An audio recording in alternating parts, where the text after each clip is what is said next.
Welcome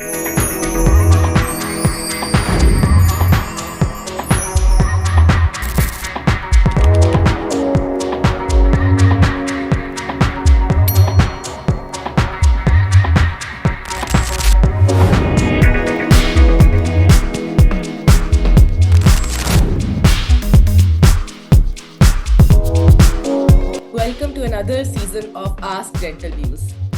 मैं हूं doctor Sundar Saftar और मेरे साथ है professor doctor Abdul Samad Khan. We talk about some key parameters of research, academically के research के point of view से initiate कैसे करना चाहिए, especially हमारा focus जो होगा ये targeted audience जो होगी वो हम will focus on undergrad students because I believe undergrads को हम ज़्यादा focus करें क्योंकि that is the main area जो जहाँ से research को start करना चाहिए।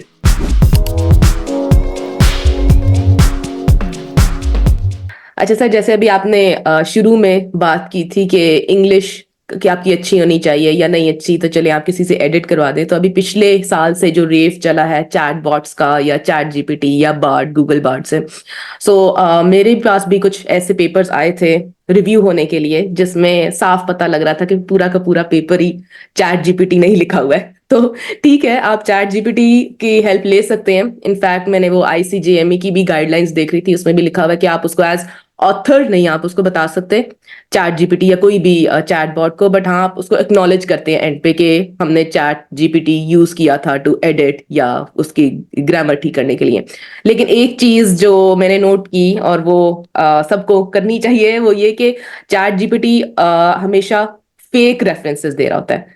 तो वो रेफरेंसेस जरा चेक कर लिया करें, क्योंकि मुझे पता है कि वो ऐसे कर रहा होता है। मैंने काफी आर्टिकल्स में जा जाके फिर वो रेफरेंसेस ढूंढे जो कि एग्जिस्ट भी नहीं करते थे और वो उनके आर्टिकल्स में थे जो मुझे रिव्यू के लिए आया हुआ था।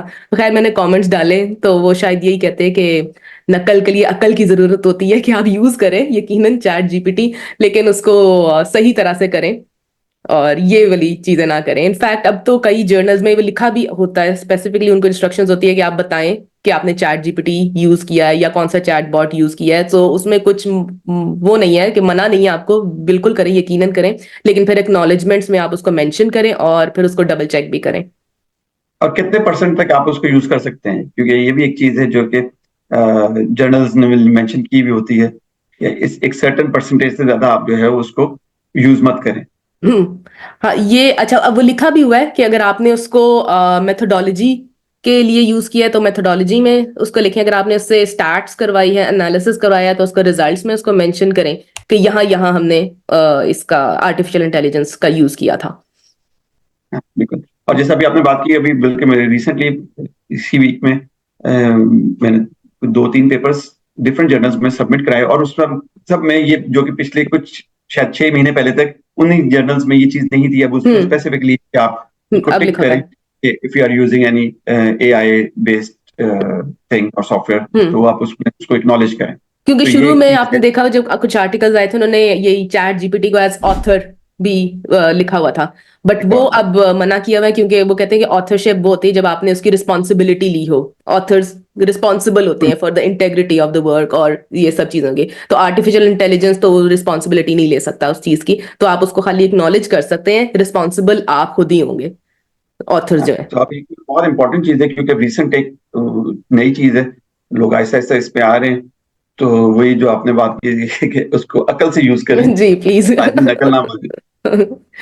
अच्छा बहुत ऐसे वर्ड्स हैं क्योंकि मैं बहुत ज्यादा फ्रीक्वेंटली यूज करती हूँ चैट जीपीटी, तो अब मैं पहचानने लग गई हूँ उसके सारे कि क्या है। तो आपको थोड़ा सा उसको ह्यूमनाइज भी करना होता है, वो अलग से उसके सॉफ्टवेयर हैं। चले कभी वक्त हुआ तो इसके ऊपर से अलग से एक एपिसोड कर लेंगे।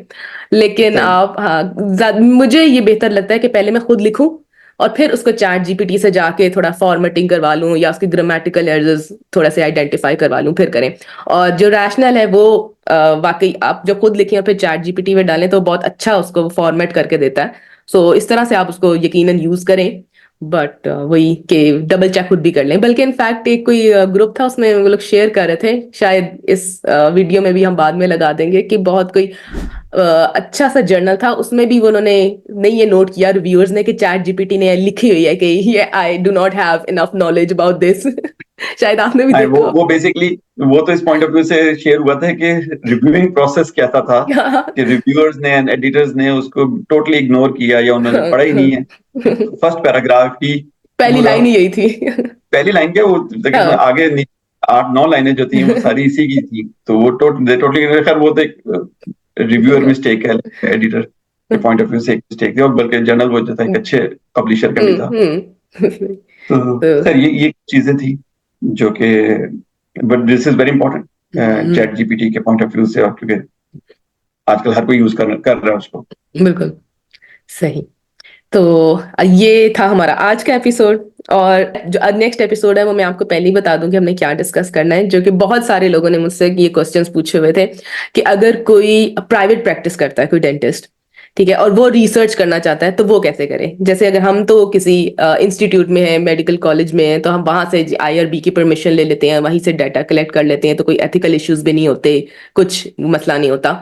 सो अगर कोई प्राइवेट प्रैक्टिस कर रहा है तो वो किस तरह से रिसर्च स्टार्ट कर सकता है, तो ये बात हम अगले एपिसोड में डिस्कस करेंगे। नेक्स्ट एपिसोड में हाँ, बिल्कुल इसको हम ठीक है। नेक्स्ट उसमें करेंगे। एंड आई होप कि जो आज हमने किए, क्योंकि ऑब्वियसली इस पे तो एकेडमिक राइटिंग स्किल्स पे जो है वो पूरी वर्कशॉप कराते हैं, पूरी हाफ डे की होती है, फुल डे की होती है। तो ऑब्वियसली इस फोरम से, ये यूट्यूब से हम इसको सारे एस्पेक्ट्स को डिटेल में तो नहीं डिस्कस करते, but if you need any further information, so you can write in our comments, और यू कैन कॉन्टेक्ट अस, ठीक है, बाय थ्रू ईमेल और व्हाट्सएप इज द वे, जो कि अगर व्यूअर्स आपके पास है ऑलरेडी, तो हम दोनों ही we are available, like in जो भी हमारी कैपेसिटी है उसमें हम इसमें जो भी कंट्रीब्यूट कर सकते हैं। एंड और आई होप कि इन पॉइंट से किसी को कोई ना कोई जरूर फायदा हो। और कमेंट्स में बताएं कि आगे हम कौन कौन से ऐसे टॉपिक्स हैं जो डिस्कस कर सकते हैं, और फीडबैक भी दें इसके बारे में। और फेसबुक के ऊपर पेज है आस्क डेंटल व्यूज, उसको भी फॉलो करें और इस चैनल को भी सब्सक्राइब करें। Thank you very much. चले, thank you so much sir, thank you. अस्सलाम वालेकुम। अल्लाह हाफिज।